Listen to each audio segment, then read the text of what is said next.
to Cycling Fashion Week, the only global podcast that looks at cycling from a purely aesthetic and superficial point of view. Big episode today. We've got our regular segments, but we also have the return of the Europe report with our European correspondent, Harry Ashman, who works for Wahoo in London. He will be on the podcast today to talk about the latest developments from Europe in terms of cycling style, trends. Very happy to have Harry back on the podcast, and that's coming up later on this episode. I'm your host, Alex, back with my regular co-hosts, Warren and Tony, who is back from the COVID-19 injured list. We put him on the COVID protocols as he started showing some symptoms. He tested positive, but he is recovered. He's 100%. Tony, welcome back on the program. Thanks for having me back. Yep. Had a few symptoms, had some good rest, and I seem to be over it. I'll go on record here and say that Cycling Fashion Week is a pro-vax podcast. You can message me if you want to discuss otherwise, but I'm going to give some trust to the vaccine there. But unfortunately, after I sort of recovered, a couple of weeks after I recovered, I had another sort of, we'll call it a medical issue. I had I had to go to the dentist for some teeth work. This is the first time I met this particular dentist. I've been going to the office for a long time, but this dentist is new periodontist, actually doing some work, and I kind of fit my dream. I met him, and he's a cyclist. Did he have a felt or a cervelo? That's what I was going to say. I was talking to him, and we were talking bikes, and we had a few people in common and stuff, and then I said, "Oh, what do you got?" And he said, "I got an R3." And although I was slowly, I had some nitrous on, so I was slowly zoning out, I gave myself a smirk. And I think he actually sort of made we were talking about blacksmith, and I got my bike, and then we were talking a bit about, he's saying, "Oh yeah, looking for something new maybe," and kind of he had a sense of humor about being a dentist with the cervelo. So he was self-aware of it, but it's a pretty great thing to meet a true dentist with the cervelo. He was a great guy, great dentist. I don't know his FTP, but maybe I'll see if he'll go for a ride with us sometime. But the real life dentist with the cervelo. We make a lot of fun of dentists in general. Well, I guess not, we don't. We're cool with dentists, but I guess Instagram memes, the whole cycling meme industry makes a lot of fun of dentists overall. But I have to say, Cycling Fashion Week is a pro dentist podcast as well, because what people don't realize is that before the pandemic led to a boom in outdoors activities such as cycling, and therefore a boom in sales for the cycling industry, so much so that it has led to many supply chain difficulties. Before that, like, the bicycle industry wasn't doing that well. Sales were kind of flatlining. Things weren't, so booming as they are now. And dentists are the one category of people that kept the industry going in tough times. Like when sales were flatlining, dentists were there buying these new Cervelo R3s overall. And for local bike shops, I think dentists have been providing an incredible source of demand over the years. And I think we got to give them a shout out for that. Yeah, I'm with you on a shout out too. And I think that, anybody knows that about the trickle down technology that starts, say Shimano and Dura-Ace, and sort of moves away down to the slightly more affordable categories. Obviously, Ultrager 105, even Tiagra right now, 10-speed is great. And so in order for that, like, we need dentists buying $12,000, $15,000 Specialized with full Dura-Ace on it to make that innovation happen, which eventually gets down to your non-dentist cyclist, who can get like right now, if you buy a brand new bike with new Tiagra 10-speed, you're pretty much getting better shifting and a better group set than you could have got from even the highest end stuff 10 years ago.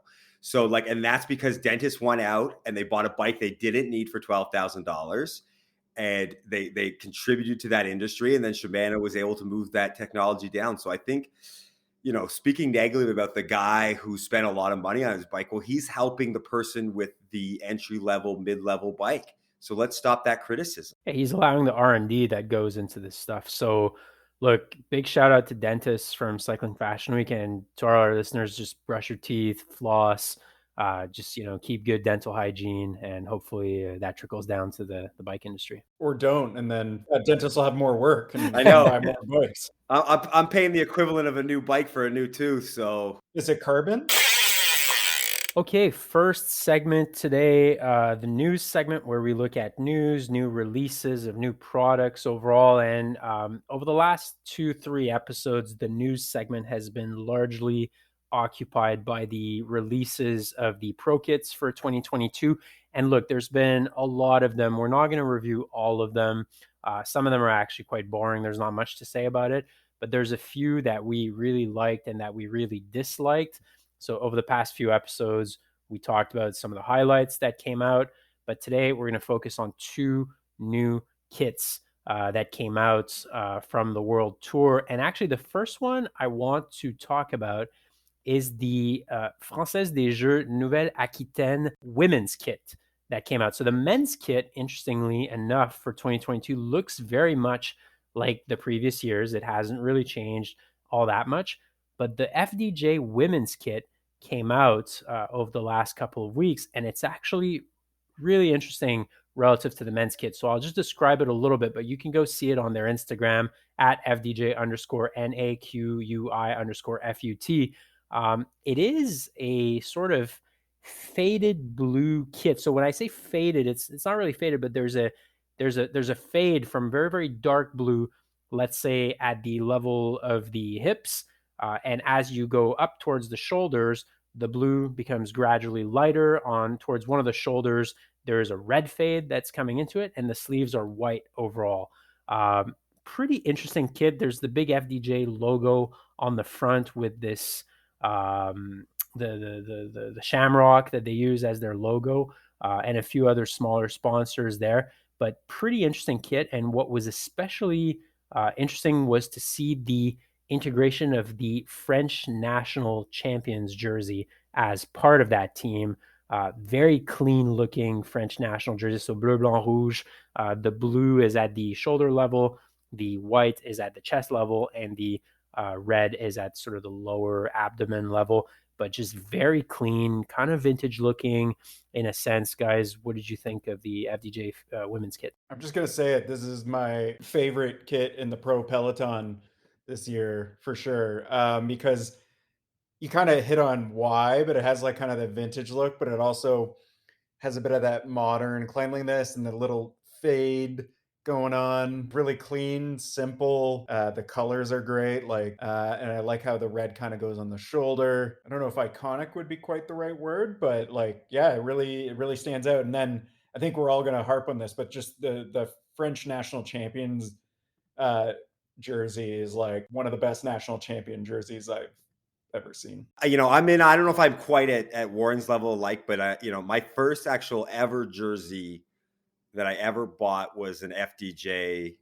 jersey back in, one of my buddies can correct me, but I want to say it was maybe 2004, 2006 or something. And it was kind of before, maybe Rafa was coming out, but before you could really access sort of what we're talking about. So your options were kind of, store branded kit or pro tour kit. So for a long time, I always thought FDJ had sort of one of the nicer kits in the Pro Peloton, and I think that they've stepped it up with this team kit. I think the gradient's great. I love that they've done the sort of French tricolore and, kind of integrated that, but in a unique way. I also, I've discussed this before, I love holistic approaches. If you look on their Instagram sort of showcasing it looks like they have a matching sports bra. So whenever you start adding in accessories that kind of keep the same thing, I think that's great.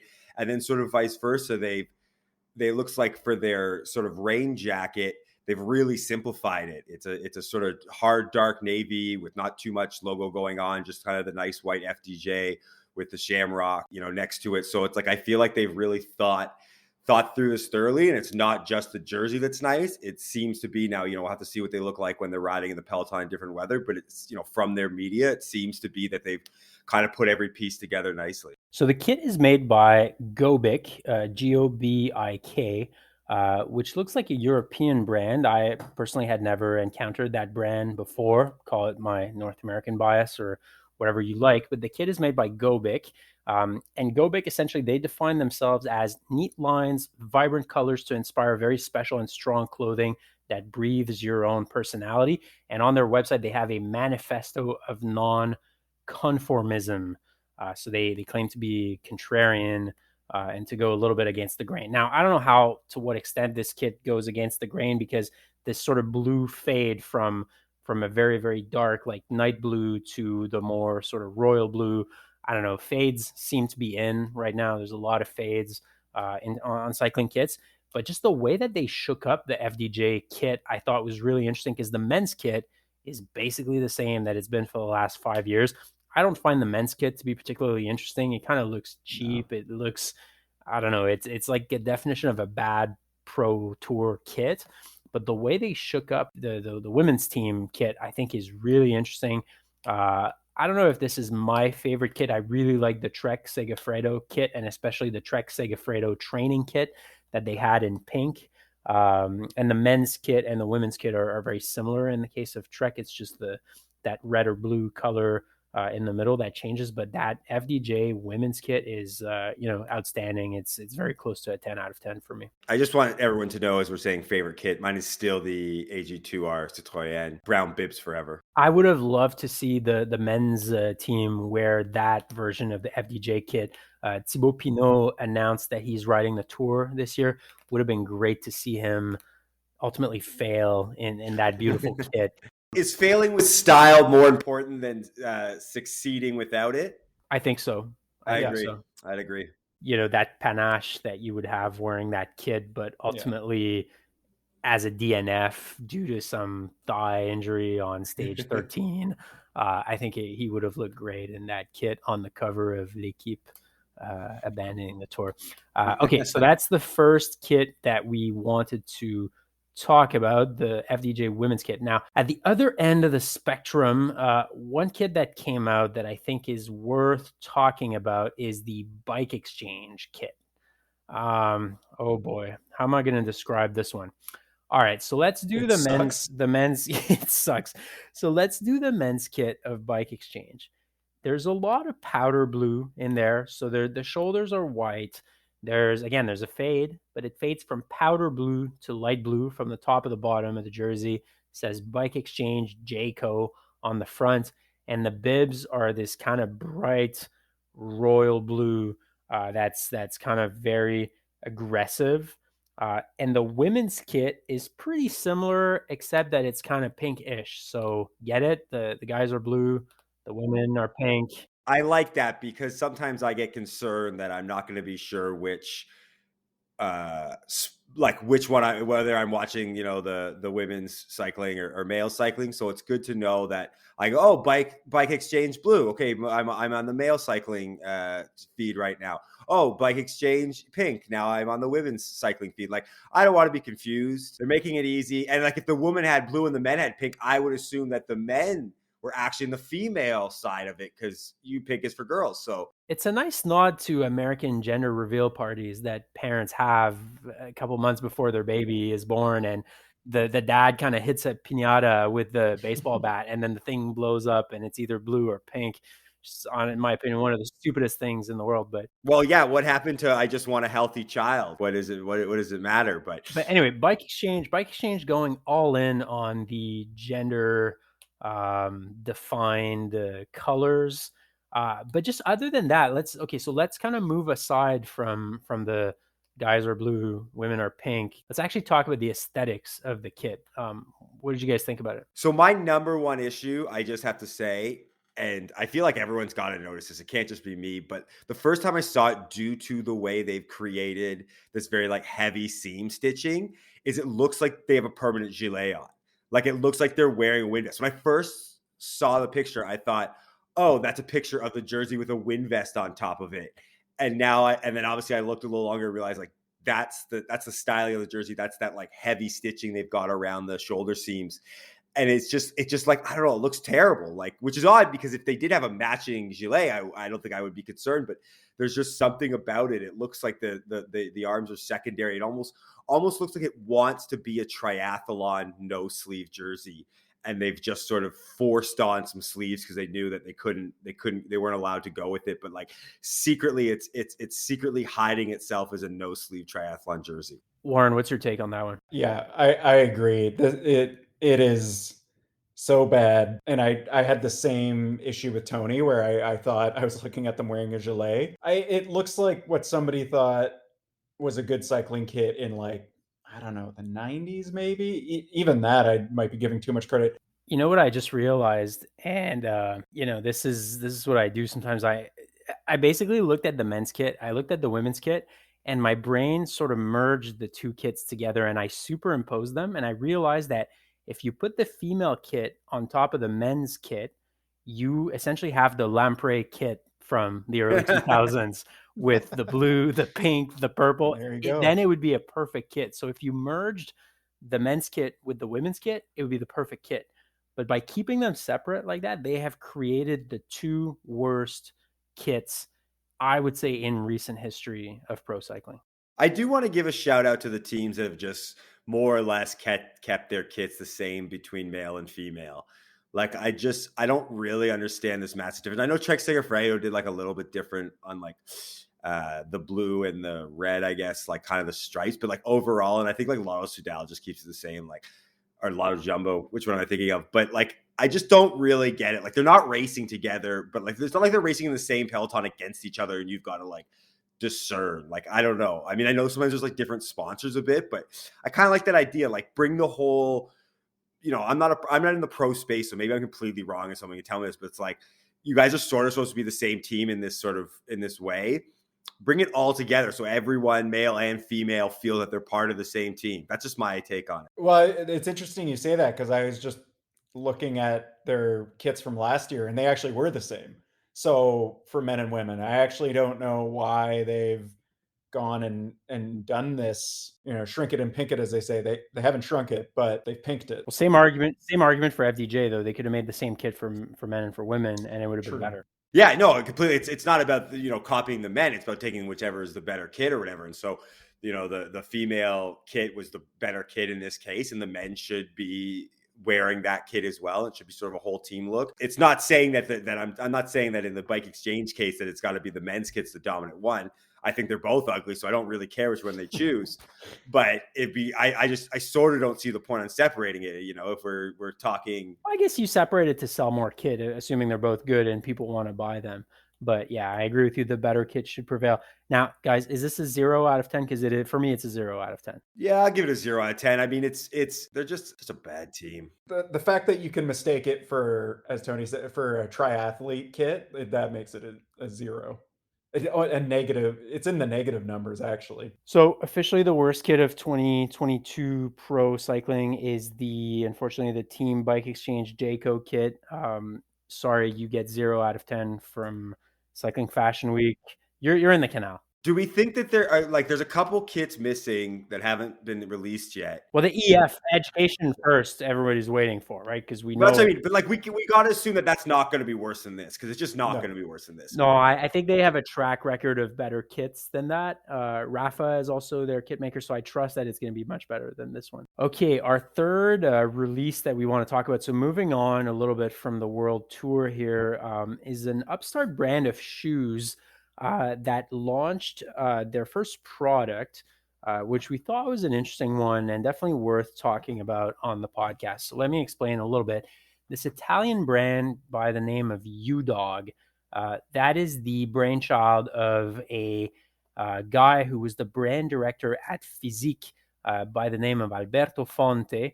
Also worked at Cask and at Pinarello, so kind of been around the Italian cycling industry. Essentially, U-Dog, they are a new brand of shoes, and what they aim to do is to provide kind of high-quality, simple-looking cycling footwear on a direct-to-consumer business, but with a pretty strong value model. So they're not aiming to be the most expensive pair of shoes out there. They're aiming to be a little bit more accessible, not necessarily like your top-of-the-line shoe, but not also bottom of the barrel type local bike shop shoe that you would buy. And they're aiming to have a pretty sleek, no fuss design. And they came out with a model called the Tensione model. And I'll explain why it's called that way, but it's basically a white shoe. It's a lace up. But on the side of the shoe, there's like a black strap that you can use to adjust the tension in your shoe, basically around your foot, and hence the name, the tensione. The sole has a little bit of, I think, carbon reinforcement on the nylon sole. Pretty normal looking sole, I would say. But essentially, it's a white shoe with a black tension band around it. And it is retailing for 150 euros. So, guys, what did you think about the U-Dog Tensione shoe model? I'm going to go first because I know that we have some differing opinions. I like them, but I want to qualify that by saying whether the tension thing with the strap on the laces actually works as they say and wraps around your foot, I'm pretty skeptical of. I don't really care, but it creates this little upside down inverted V on the shoe that on the white model in particular gives this contrast that actually reminds me of this sneaker brand that I wear called Treetorn, which is a Swedish sneaker brand. They're really big in tennis, I think in like the 50s and 60s, but they're like a go-to white sneaker for me in the summer, not cycling, blah, blah, blah. And I think that's why aesthetically, I actually look at these and like think they're pretty nice. But then as I was actually reading a bit more about the shoes and how I think they're aiming to not be just like the standard really thin cycling shoe. And as somebody who has pretty fucking weird shaped feet, like I have high arches, I've got a thing called the tailor's bunion, which is like a bump on the outside of your foot, makes finding good fitting cycling shoes for me quite difficult. And so looking at the entire profile from top down, these shoes actually look like they might be comfortable for me. I know they're laces and it's not double BOA. So, and I also, the black ones are meh, but I don't know, the white ones for me, they just, because of that mental connection to Treetorn, I like them. So first off, that was way too much information about your feet, and please don't ever talk about that again. This isn't that type of podcast. Secondly, it's funny you mentioned Treetorn. I like Treetorn. I know Treetorn, but I also, when I saw them, immediately associated them with sort of a sneaker thing, but in the opposite end of it. So here in Canada, there's a shop brand called Aldo that make a lot of different type, but they sort of have this signature sort of, I guess you could call it kind of like a dress casual, semi-casual sneaker that is sort of one of the most unstylish pieces of footwear that's ever existed. You always just see it on like the worst dressed people walking around. It's always someone who's like, or like is trying to kind of dress a little more stylish. And so they've like bought these because they're not like a pair of like cheap looking Nikes or something, but they look even worse. So like when I saw that, that's immediately what I thought of, was like, oh, these are those like fake dress casual Aldo sneakers. And they were just like terrible. And then the more I looked through it, the more it sort of pushed that narrative. Like, again, I don't know. I'm the opposite of Warren. I'm not going to go into what my feet look like, but I have no feet problems. Like I could fucking wear anything. I could probably ride with flip-flops. I'd be comfortable. But from an aesthetic point of view, these shoes are just like awful. And forget about the laces, because our like laces were in for a bit. Like I'm not even saying that. Like even if these were double BOA, they would be awful. I do want to just quickly clarify. I do think the name is awful. So that's where I was going to go. So I'll let you say. I just want to clarify. The name is absolutely terrible. So thank you, Warren. This is perfect segue into my take, because I'm not opposed to the shoe itself. Look, it's lace ups. I'm not a huge fan. Yeah, double BOA is better, but look, for the price, I think it's a very strong value proposition overall. And actually, as far as the aesthetics of the shoe, like I'm not opposed to the little tension strap on the side that makes like a V. But if you look at those shoes from afar, tension strap on the side that looks like a V on the fully white shoe, it can almost evoke a New Balance 608, the ultimate dad shoe, in people's minds. And as a dad myself, I have to say that I sort of respect that look overall. But I think Warren hit a very important point here. The name U-Dog, like, what does that even mean? What is that supposed to Short mean? for underdog. Underdog. Okay, well, I don't know. It just sounds like people calling Sounds like each a other yoga thing. people calling each other dog. Hey, dog, are we going riding today? Or it's just so bad. And then I step back and think about that. And so a lot of Italian brands want to have English sounding names or slogans so much, but they don't do it very well. And that is something I've talked about on the podcast before. The whole country of Italy is obsessed with the English language. Just to give you an idea, the vaccine passport in Italy is called Il Green Pass. They could have called it the Passaporto Verde, but no, they called it the Green Pass. And now when you get your third dose, it's called the Super Green Pass. And like they love English so much, but they don't do it very well. And so that leads to things like La Passione having a slogan called Worth the Effort, or Q36.5, which is a brand I deeply respect, having the tagline absolutely equipment. Like what does that even mean aside from bad grammar? Like absolutely equipment. And now this brand called U Dog, which like it's just a terrible name. So I actually think if Italian brands gave properly Italian names to their products or their brands, I think it would raise the perceived value among consumers, because you think, oh, Italy, big cycling heritage country, that's worth 50 euros right there on the product. And so instead they come up with a name like U Dog, which I think kind of devalues the product. I agree. As much as I said I like these aesthetically and they might work for my weird ass feet that Tony doesn't want me to talk about. Stop. I think the name alone, I can't do it. It's so bad that I would like if somebody's like you're on a ride and somebody's like, "Oh, what are those shoes?" "Oh, they're you, dog." No, like absolutely not. Is that like an Abbott and Costello bit? They're you, dog. No, not my shoes. Your shoes, you, dog. But guys, the thing is, we, in different markets, it may be perceived differently, right? Like, if, for example, if they're selling this into Japan or they're selling this into Italy, markets where people don't speak English quite as much, and I'm maybe the wrong guy to talk about this because my English isn't all that good to begin with, but like in countries where English isn't spoken very much, like that might actually be a catchy kind of name that people would go for. It's just for us, we're so used to having English around or speaking English that we look at this and we're like, what is that? It's ridiculous. Well, I think, doesn't it kind of work the opposite way? I might be making this up, that it's not a company, but I thought I saw there's like a company called Vetements, which Alex knows it's just clothing in French, right? So like I guess for like Anglos, you're like, oh, that's really like cool, but it's like your clothes just say clothing on it. And so like it's for a French, I wonder if a French person sees that, or Alex as a French person, if you saw that. I don't, for some reason I feel like I might be making this company up. I don't know. But let's say it exists. If you saw that, would you be like, why the hell is that person wearing a t-shirt that says clothing on it? I could see the case as like a minimalist clothing company that is just called clothing, right? I could see that happen, but it just makes me think, like, I read an article, I think it was in The Economist a few years ago, talking about how a lot of brands in China, so China perceives French products as being a very high value.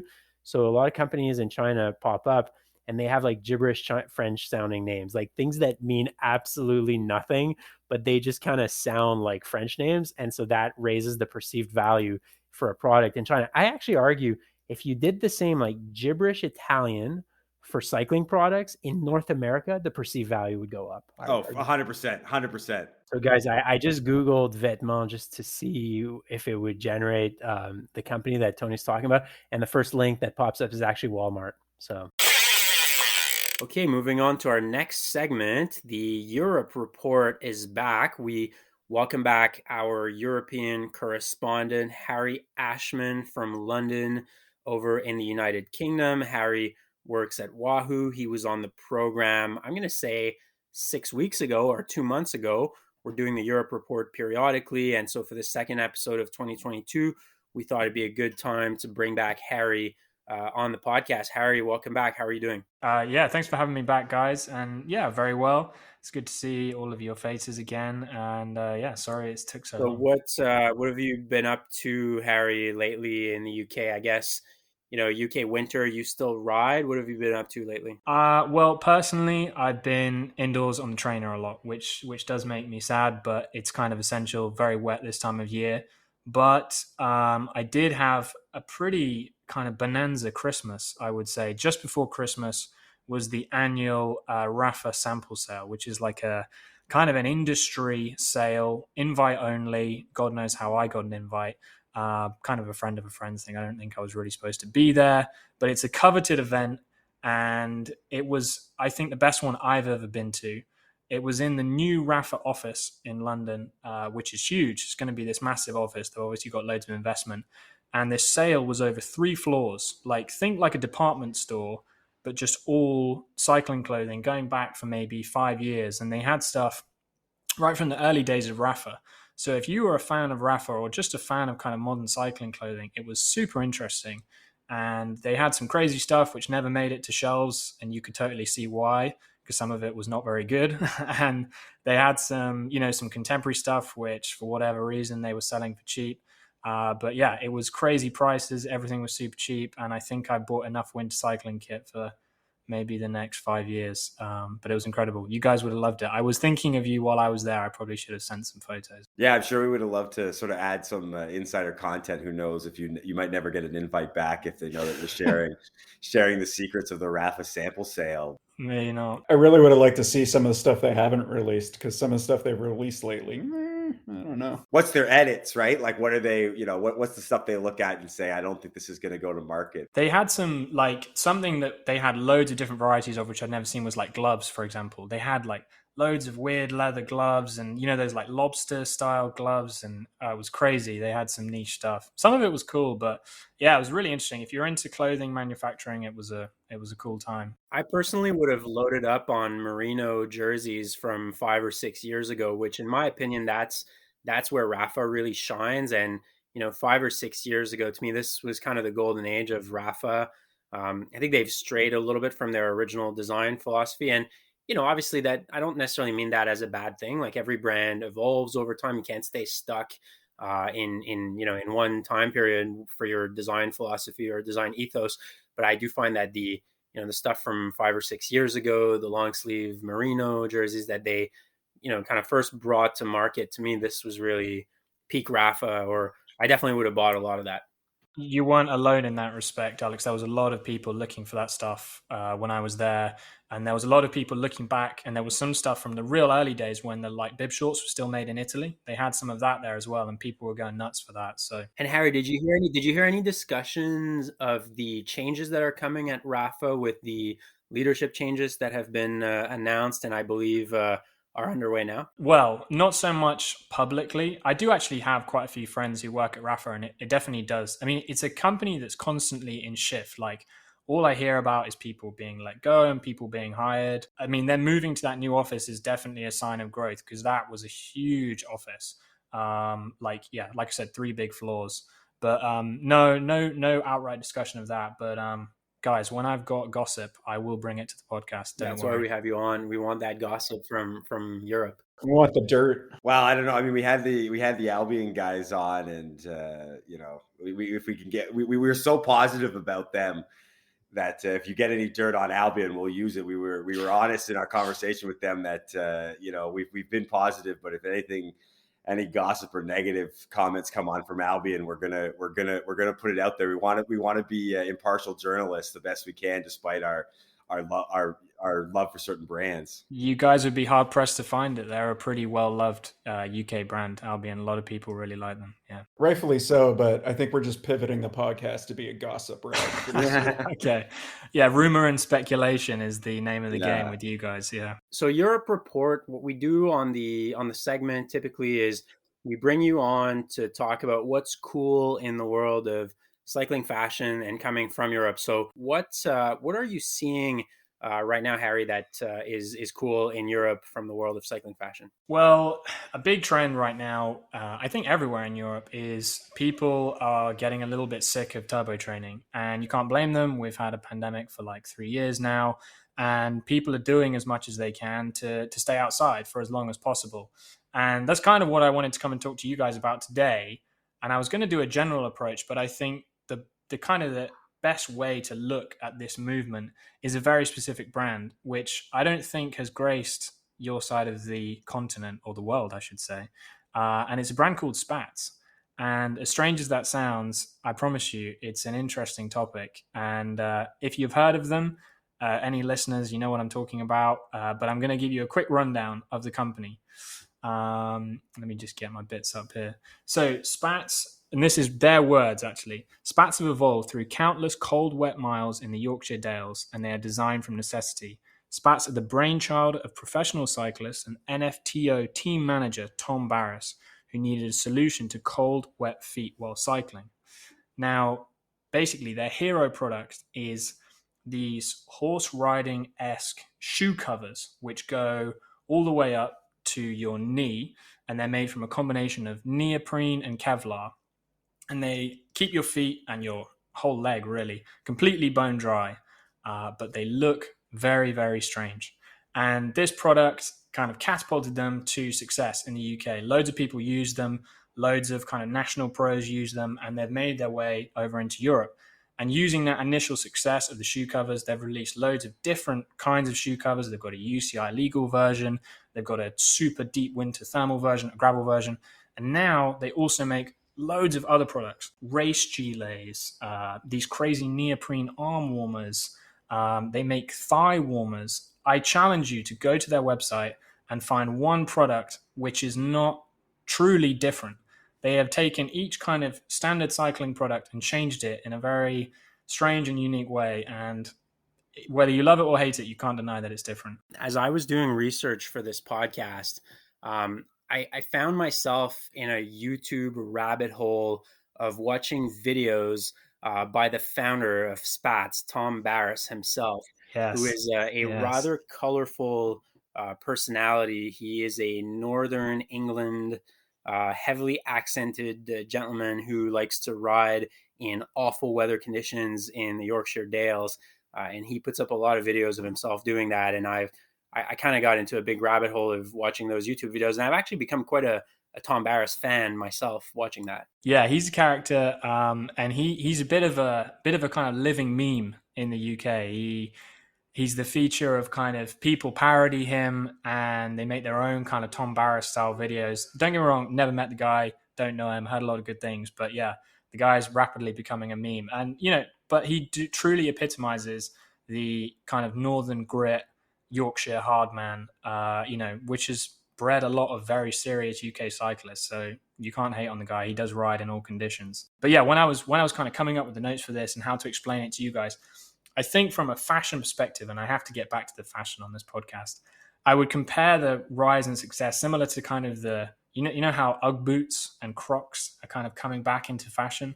I think I would compare it to that. It's this kind of ugly chic thing that people seem to go for nowadays. I don't know. You're right that I don't think it's really come to this side of the pond yet. Like I haven't seen it in a while, but obviously the world is international with the internet and social media. So I have seen them on Instagram, and like, let's put no bones about it. And I know that maybe there's kind of the Gen Z sort of rekindling of this ugly chic, but these are hideous. Like this is really hideous stuff, really awful.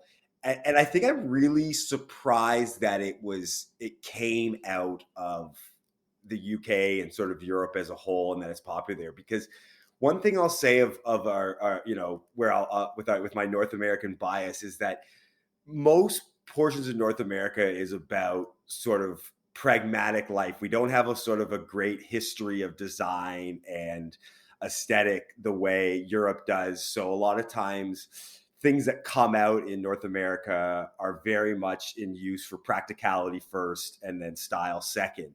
So I would sort of expect someone from, Seattle to make this, or, somewhere in BC where it's kind of rainy and cool, similar weather, who said, well, I don't really care if I look good on the bike, but I want to stay it a little longer.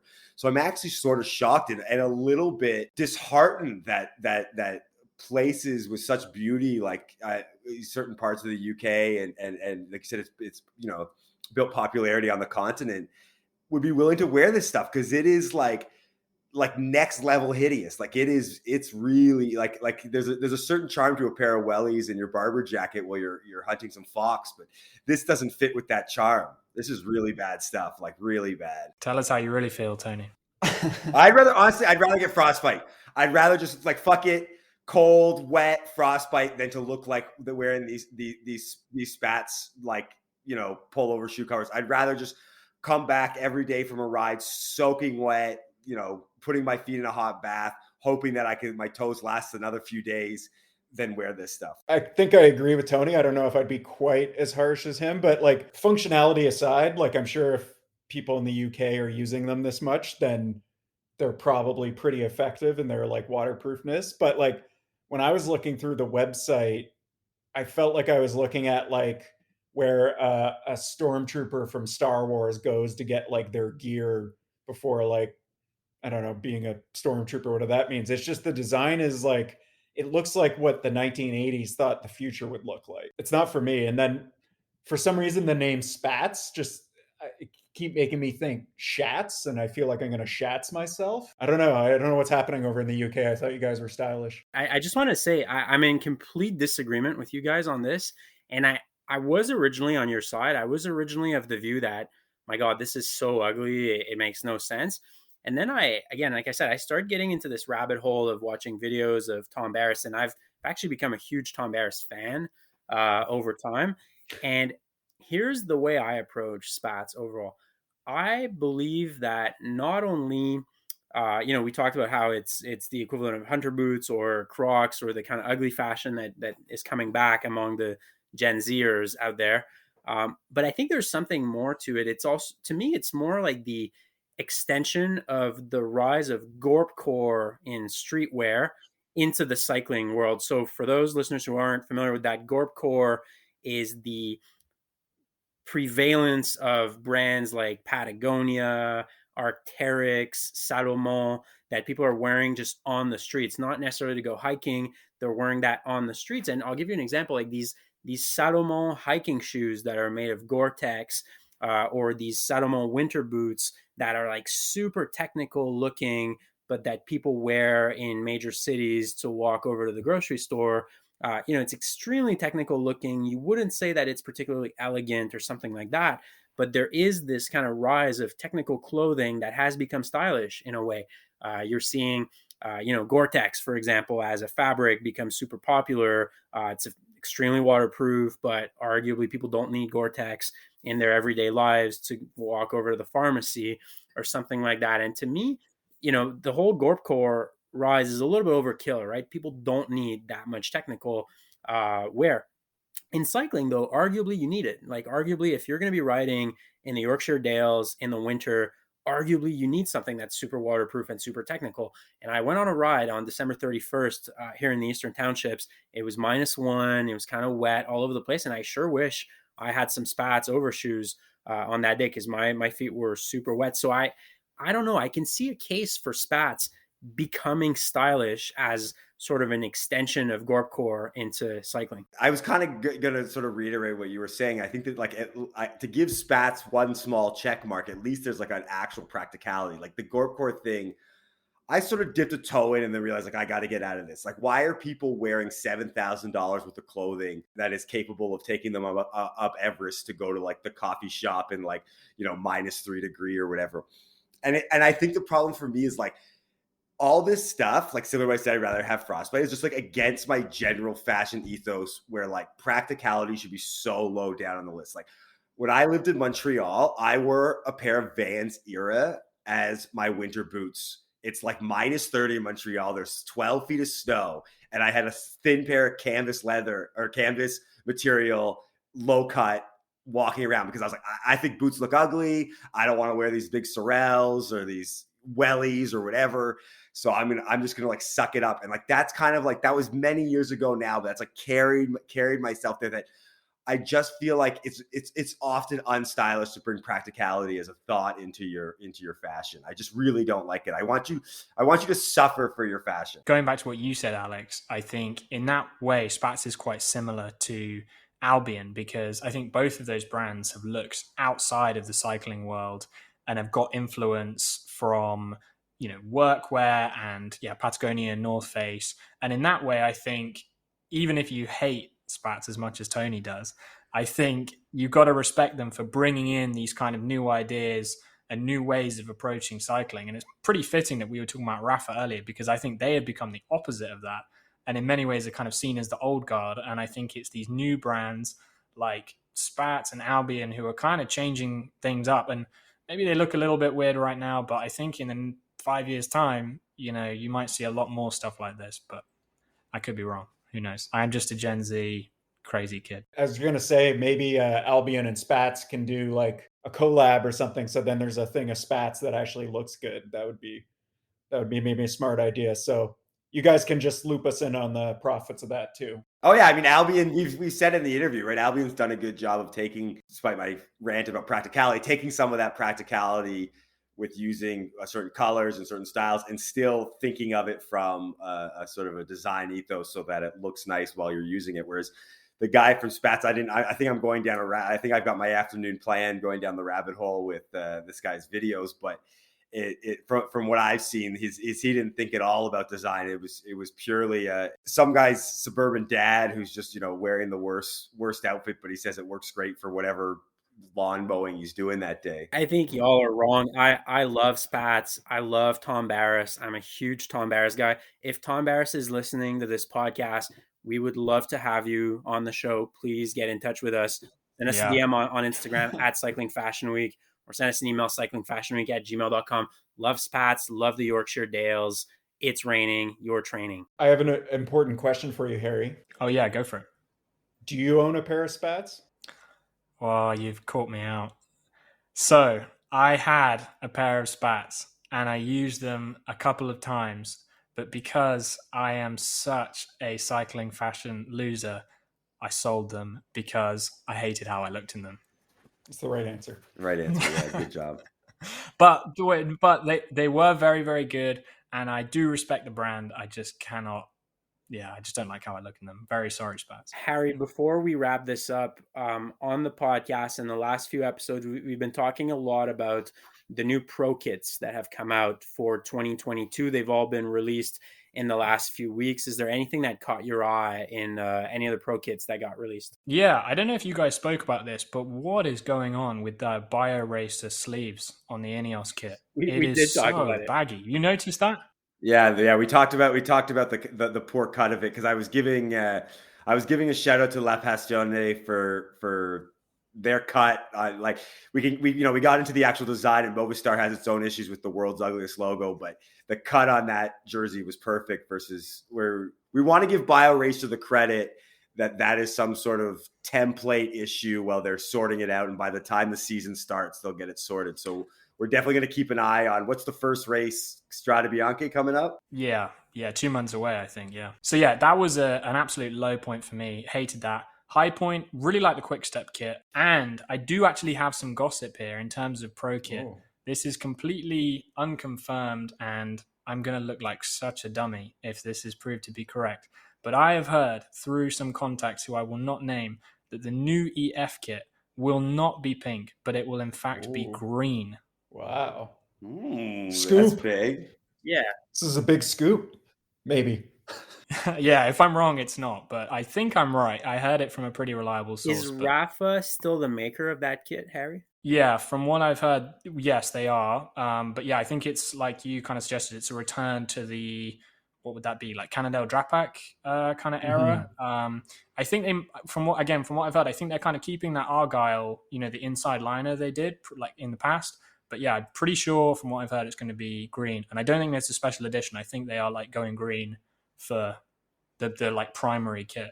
I'm actually pretty excited by that. Doesn't seem like they're in the hunt for the green jersey, so it shouldn't pose a problem. And like Jumbo-Visma with an army of yellow, good point, domestique around Primoz Roglic before he loses the yellow jersey in one of the last few stages. Interesting. So yeah, a lot of kits came out, so we'll keep talking about it on the podcast. But we wanted to get your thoughts on anything that caught your eye. And any training camps for you, Harry, in Europe this spring? Yeah, I'm on the fence. I might be going to Calpe. We'll see. I would love to go, but I kind of want to keep my powder dry. I've got some races in Girona very soon. Well, not very soon, but in a couple of months.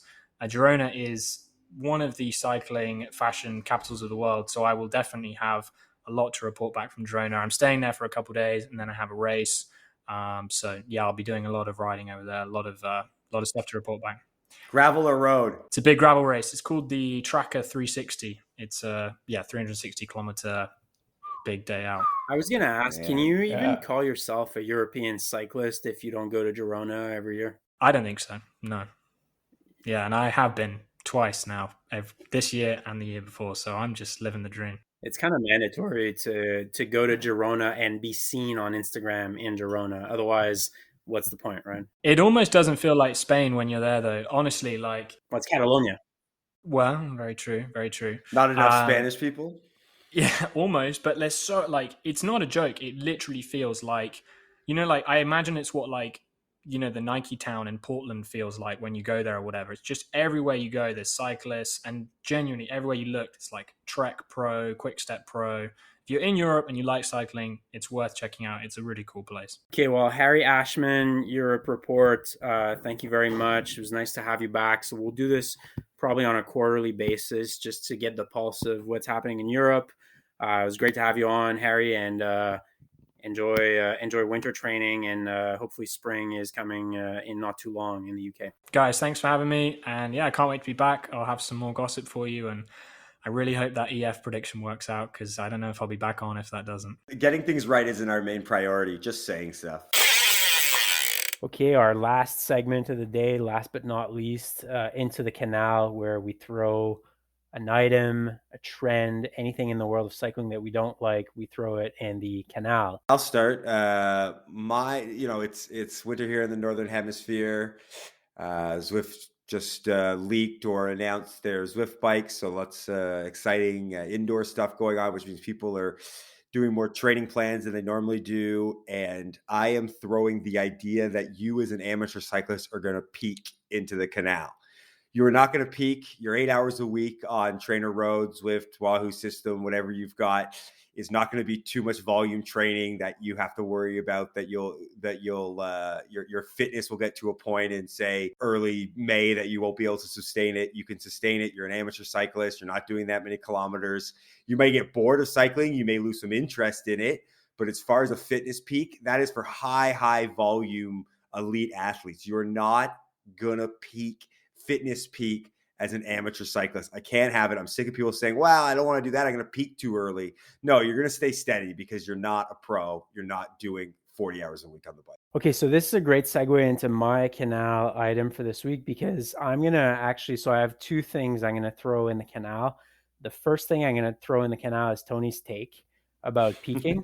And the second thing I'm going to throw in the canal is peaking too early. And I will actually counter Tony's wrong take about peaking as an amateur cyclist with real life experience that I have lived through last year. So last year in 2021, I went on paternity leave during the months of January and February. So where I live, Quebec has a pretty good parental leave program that fathers take advantage of. So I did that, and my employer, I'm fortunate enough to have an employer that also encourages that.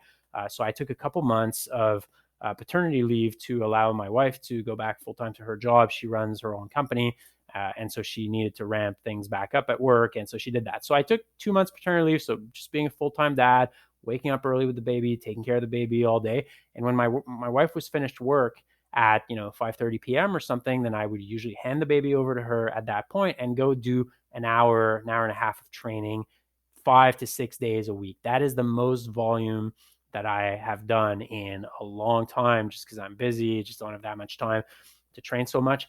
And I did that in January and February, and I peaked in March when I did that. I hit numbers in March that I never hit again during the season, simply because my volume of training and riding was not what it was when I was consistently doing it an hour to 90 minutes a day, because I didn't have to worry about work at that time. All I had to worry about was taking care of my daughter during the day and, having this 1 hour for me every day that I could work out. Peaked in March, never hit those numbers again during the year. And so I peaked too early. So I'm going to throw Tony's take about peaking in the canal, and I'm going to throw peaking too early into the canal.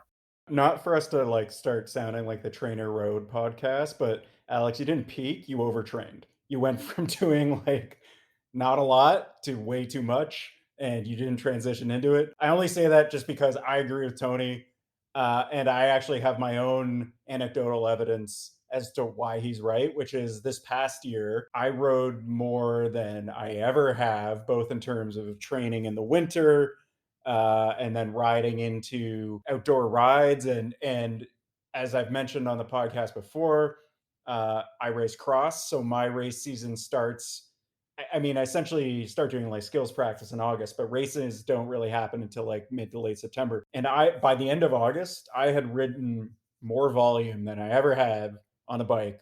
And I had my best cross season ever results wise. I didn't plan any of that. That's just how it happened. Like, I was just riding a lot because there's nothing else to do thanks to COVID. I didn't plan to peak for cross season. I just rode my bike consistently. I rode it a lot. When I felt too tired, I took a couple days off. Wanted to do a hard ride, did some hard rides, wanted to take it easy, went easy. And then when I finished my race season, I just took a bit of a break because I was like, yeah, I should probably take a break. I've ridden a lot this year. And it's probably how I'm going to approach this year's cross season. I am doing trainer road right now to like just keep fitness up, but I'm not doing any long-term training planning. I do like 3 months of trainer road and then I throw it out the window and I just start riding outside and see what happens. So we should probably leave the training advice to the Trainer Road podcast. They probably do that better than we do. But I'm just looking at some of the, Coach Chad and Nate.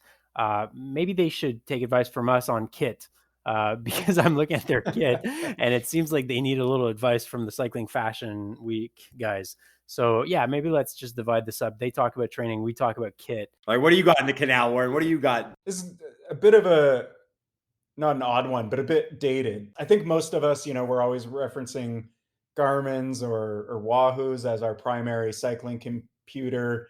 The Karoo Hammerhead seems to be getting a lot of purchased media attention lately. But anyway, I think most people have one of those two brands generally as their cycling computer. But our listeners will likely remember that a few years ago, there was a bit of a buzz in the market when this new brand entered called Omada. They started with a Kickstarter, I believe, and that's how they kind of launched the product. And their kind of unique selling proposition, USP, was that it was kind of an analog cycling computer. There's no maps, you can't see where you're going. It is just simply a couple of dials. I think it's kind of a automotive inspired design. If you go to their website, you can read their spiel about how it's, about the simplicity of the ride and blah, blah, blah, which, yeah, that's kind of bullshit. I'm not really that's not why I'm throwing it into the Canal. I'm throwing the Omada into the Canal because it does too much. It claims it's this aesthetically, and markets itself as this like aesthetically driven piece, and that it's all about like the beauty of the ride and simplicity. And, you see your speed, you can see, I think, your like heart rate zone. I think there's a couple different options, but it still records GPS. It still records your ride. So you can still upload it to Strava, stuff like that. And that is the reason I'm throwing it in the Canal, because they should have committed to just fully like the full analog experience and let people just go for a ride, see how fast they're going and stuff. That is why I'm throwing them in, because this podcast is fully committed to aesthetics.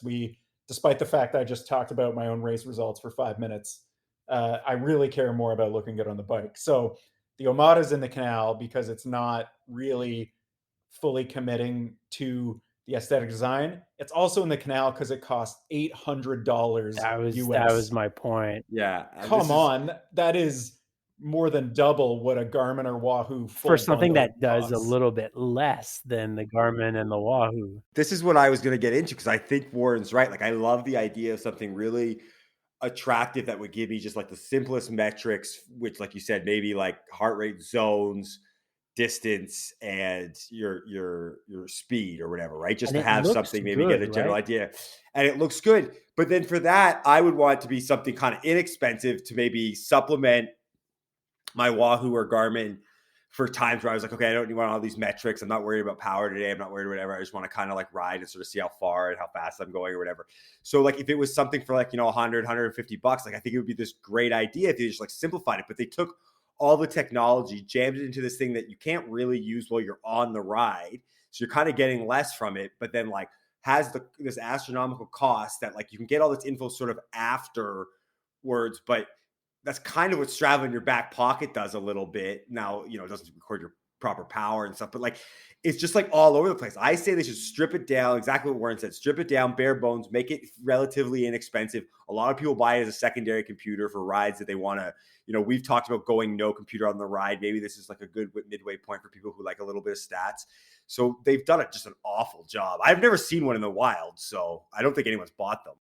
I think this would look really good on a commuter, for example, because it has that like vintage chronograph watch look with the many subdials and everything. So I feel like also if you look at the Omada website, most of the photos that they have there seems like it's kind of commuter looking bikes, or there's some road bikes. But yeah, to me the challenge there is mostly the price. Like for something that isn't fully analog, but that ultimately does less than a Garmin or a Wahoo, to come out with that price is just a very difficult proposition. I think you could also throw it in the Canal for like, it tracks your speed and distance you can see on the dial, but like recording speed, I think we're at a time now, like, if the only thing you're looking at after a ride is your average speed, like, I don't think you're really like serious about training like that. There's so many variables that go into your average speed. And again, this is starting to sound like the Trainer Road podcast, but that's another reason to throw it in the Canal. Warren, you mean like when you guys hit 34 kilometers an hour on an 80K flat ride with 10 other guys? Yeah, exactly. Yeah, exactly. Like, okay, that's great. Just like, it's just, there's so many variables in cycling and where you're riding and blah, blah, blah, that to frame it as a training tool, I just think is kind of disingenuous. Like, they don't even offer an option, as far as I can tell, where you can track your power on a dial or something. That's another reason throwing the Canal. So I've thrown in the Canal and taken out and thrown it back in, because to both of your guys' points, I agree. I think it only really looks good on more retro styled bikes. I saw, like, I went and looked at some of the reviews because I was curious, and not surprisingly, everybody who buys it loves it, which I think you would have to for that price. But somebody had one on like a carbon race bike, and it did not look good. But for me to put that on like a Dutch looking commuter, which I agree would look great, is this an $800 experiment that you're doing, or is this more of a $100 experiment? You're like, okay, whatever, I'll just spend the $100, put it on my Dutch commuter, it's going to look good. But then it has to be really analog. It has to do really not much, just kind of tell you how long you've been on the ride and what's your speed been, and I think that's it. I mean, I don't think you can throw it in the Canal because nobody's bought them, so nobody can find one to throw in the Canal. I guess you'd have to go to their warehouse and just try and grab a whole bunch, because I have never seen anybody riding with one of these. Okay, another episode of Cycling Fashion Week in the books. Thank you very much, Harry Ashman, our European correspondent based in London, for the Europe report this week. Always great to have Harry on the podcast, and he will be back hopefully many times in 2022 telling us about what's going on in Europe. Thank you to all our listeners. Don't forget to follow us on Instagram at Cycling Fashion Week. Send us emails at cyclingfashionweek@gmail.com, and please send us your bicycles to review. I'm sure spring is coming, so I'm sure many of our listeners are investing in new bikes. We can tell you our takes on your bikes, give you ways to improve it by changing some parts. So cyclingfashionweek@gmail.com. Thanks everyone. We'll see you in a couple of weeks for another episode.